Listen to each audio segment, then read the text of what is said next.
Well, this year we're going to try something new on the big Lund Pro V. We're going to run some trim tabs. I went with the Pro Tabs by PowrTran. They're built in St. Cloud, Minnesota, so they're not that far from home. They've been really helpful getting me set up.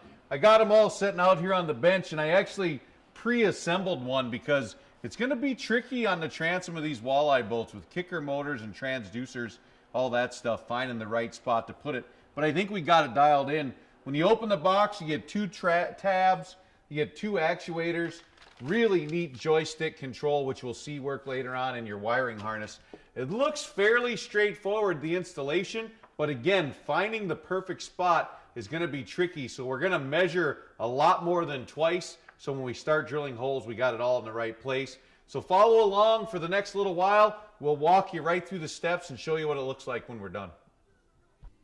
All right, so we crawled down under here, held the trim tab in place approximately. I've got some lines. You can see I measured 10 millimeters up from the bottom, which is what they recommend. We got all our holes marked. I'm going to drill pilot holes definitely here. We don't want to splinter and crack the gel coat on the transom.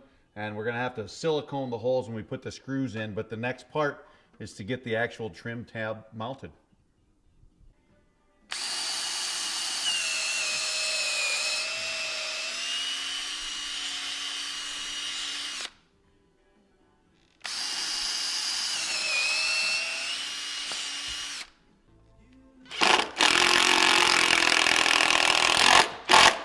That one's tight.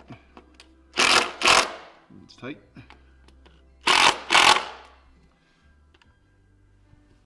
All right, we got the silicone inside all the screw holes, got the trim tab mounted to the boat.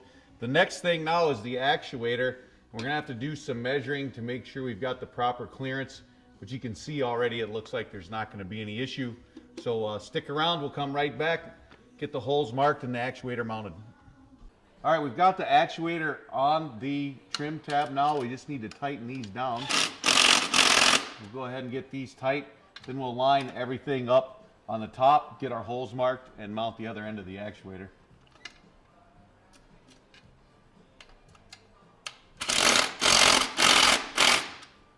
The next part is a two-man job. We already got the holes marked.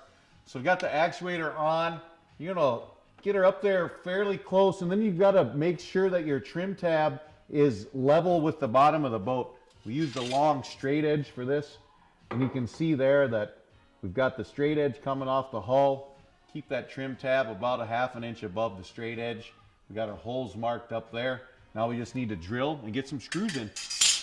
So we got everything mounted on the top half of the actuator. We got the pin, little cotter pin that holds it in. We'll slide that in there.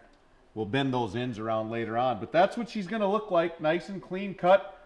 We've got to do it on the other side. We're not going to show you the install of that side, but when we're all done, we'll show you how we're going to run the wires and install all the controls. You could see the challenge we had on the other side of the boat with the kicker motor, but this ball and socket joint where the actuator mounts to the trim tab is part of the reason I went with these PowrTran tabs. That gave us a lot of flexibility. The actuator doesn't have to be perfectly perpendicular to the tab, and it'll still work without any pressure there, creating a weak point. So now that we've got the tabs mounted, we're going to run the power cords into the battery compartment. We'll run the wiring harness up front, and we'll mount the very unique joystick control. So stick around until we get the wires ran. Okay, so we're just putting the final touches on the wiring harnesses. Got these nice quick disconnect plugs. The white wire goes on the right-hand side. They're just pressure fit. You push them in until they snap in place, and we'll get the black wire in there as well. So then we can plug everything together, and you can notice way up in the front there, we've got our joystick control mounted right under the steering wheel. It's out of the way, looks good, easy to reach when you're driving. Now all we have to do is plug the wiring harness together, get it some power, and we'll be able to put them through a test to make sure everything's working properly. So we got the wiring harness all ran, and we temporarily hooked to the battery there. We don't have our fuse panel all complete underneath the console, and everything seems to be working properly. The tabs go up and down in the back. They move independently of each other.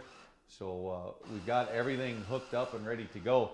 A lot of people ask, why would you put trim tabs on? And there's a lot of good reasons. Number one, you can create a much better hole shot. You can bury those tabs before you get on plane. You're gonna get on plane quicker. The faster you get on plane, the less fuel you use, so it makes your boat more economic. But the biggest reason is to keep the boat at the right attitude in the water.